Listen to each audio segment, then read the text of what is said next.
Shalom. Selamat pagi saudaraku yang dikasihi Tuhan Yesus Kristus. Ketemu lagi dalam program Bahana Morning Devotion. Dan saya berharap semua dalam keadaan baik oleh karena kasih, perlindungan dan penyertaan Tuhan Yesus. Dan judul renungan pagi hari ini adalah Belajar dari Lampu Bang Jo. Saudaraku, tahu nggak? Jebakan dunia paling halus tapi mematikan. Dia bernama kesibukan. Sebagian orang saya lihat senang banget kalau dianggap sibuk. Sampai-sampai mereka nggak bisa bedain antara aktivitas dan efektivitas.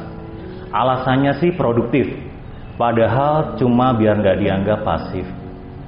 Dan yang paling bahaya, kesibukan bikin kita punya mindset besarkan gaji, lupakan identitas diri. Kalau kita lagi di jalan kena lampu merah, coba jangan keburu marah. Mungkin dunia sedang mengajak kita berhenti sejenak. Karena hidup kita tidak melulu tentang terus bergerak. Apa sih yang kita kejar? Kalau semua orang kebut-kebutan, gak paham aturan di jalan, kita tahu kan resikonya seperti apa? Kecelakaan. Nah, lampu Bang Jo yang sering kita kenal dan kita sebut dengan istilah Bang Jo yang sebenarnya adalah traffic light, ngajari kita irama hidup. Kapan harus jalan pelan-pelan dan berhenti sejenak untuk sekedar mencerna informasi atau memahami apa yang sedang dan sudah dilewati. Jangan biarkan kesibukan bikin kita lupa bahwa orang lain harus disapa dan ada juga diri sendiri yang perlu diajak bicara. Mazmur 46 ayat 11 mengatakan, "Diamlah dan ketahuilah bahwa akulah Allah. Aku ditinggikan di antara bangsa-bangsa, ditinggikan di bumi."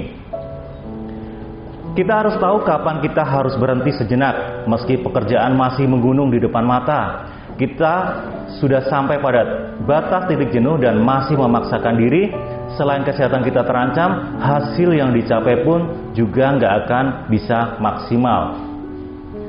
Kita bisa saja menjadi cepat marah, muak lalu mengamuk kepada orang lain, termasuk orang-orang yang sama sekali nggak bersalah apa-apa.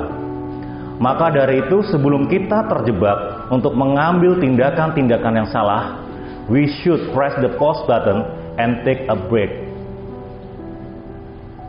Ada saat untuk bicara, tapi ada pula saat untuk diam. Masalah mungkin belum selesai, tugas-tugas mungkin juga masih banyak. Peperangan atau pergumulan masih akan terus berlangsung. Tapi ada saatnya kita harus berhenti sejenak sebelum kita mengambil tindakan yang keliru dan hanya dilandasi oleh emosi belaka. Kisah kunjungan Yesus ke rumah Maria dan Marta menggambarkan hal ini dengan baik. Yesus datang berkunjung ke rumah mereka. Kunjungan dari Yesus, betapa istimewanya jika kita dikunjungi ya. Marta pun segera sibuk melakukan dan mempersiapkan segala sesuatu untuk melayani Yesus. Tapi kita tahu Maria justru melakukan yang sebaliknya. Tidak seperti Marta, Maria memilih untuk duduk diam di dekat kaki Tuhan Yesus untuk mendengar perkataannya.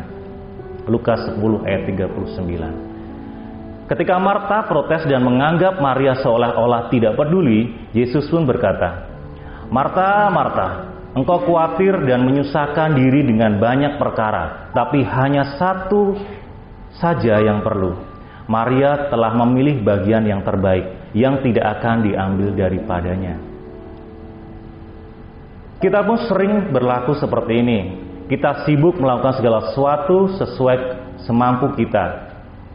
Dan terus melakukan atau merasa kesal apabila situasi tidak kunjung menjadi baik, meski kita sudah mati-matian berusaha mengatasinya.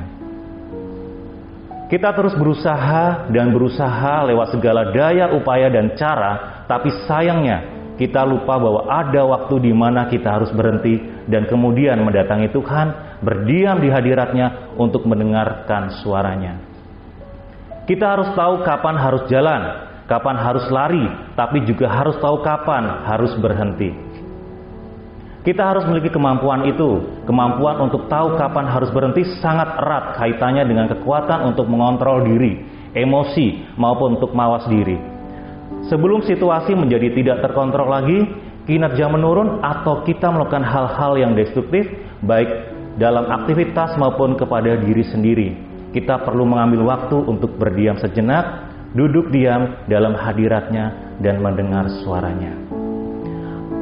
Ambil contoh kecil di pagi hari ini, daripada langsung stres memikirkan serangkaian tugas menumpuk hari ini, mengapa tidak mengambil waktu sejenak untuk bersaat teduh?